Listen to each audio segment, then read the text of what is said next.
It's always been sort of a joke in our family that there's a design gene. My father was not a professional architect, but he was a builder and a maker. And all of my sisters, my nephew, are all designers and artists of one brand or another. So I think it's just sort of innate in our family to want to create.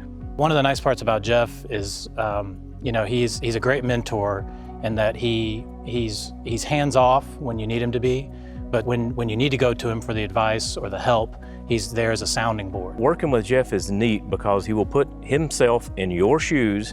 He tries to view the problem that you have from your point of view, and then once he understands it, then he goes away and gets creative with it.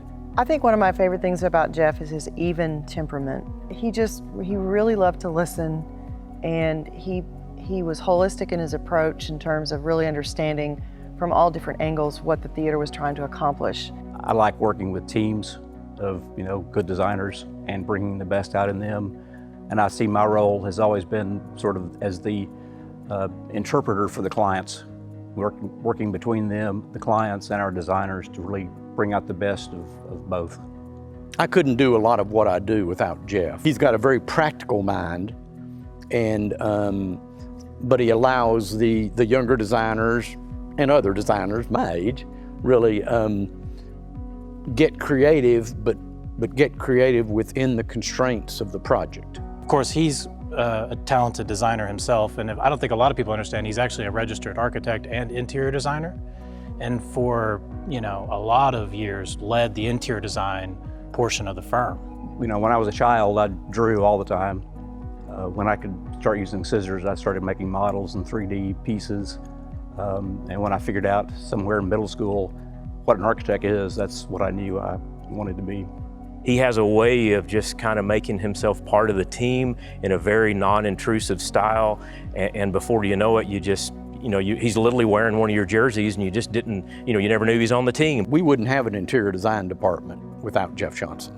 He's been a great fit for me as a partner for the last 40 years, and I couldn't have sort of rebuilt the firm when my dad and Bob were getting ready to retire, and he helped me more than anybody else sustain the legacy of McCarty Hill South McCarty.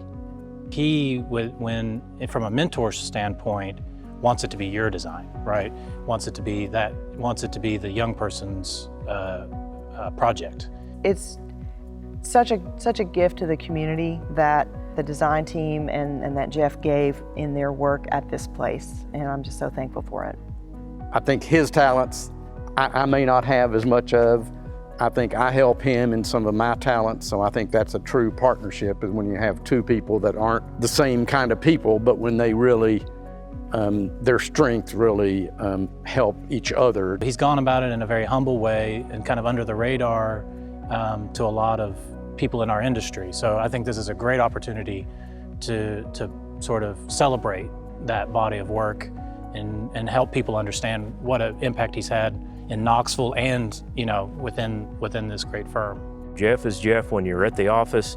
Jeff is Jeff when you run into him at a concert venue, whether it be here at the Tennessee Theater or elsewise. And I really, really appreciate that from him. He's just carried a torch, for a long time in Knoxville and in MHM. Having spent the last 40 years of my life here in Knoxville and seeing it change and grow has been extremely gratifying. I remember my stepmother telling me one time, Knoxville's not a good place to settle down. She said there's just no opportunity. And I think of that quite often when I walk the streets now and just look around and see the companies that are coming into town and see the downtown. And if I want to say something to Knoxville, I would say I love you, Knoxville.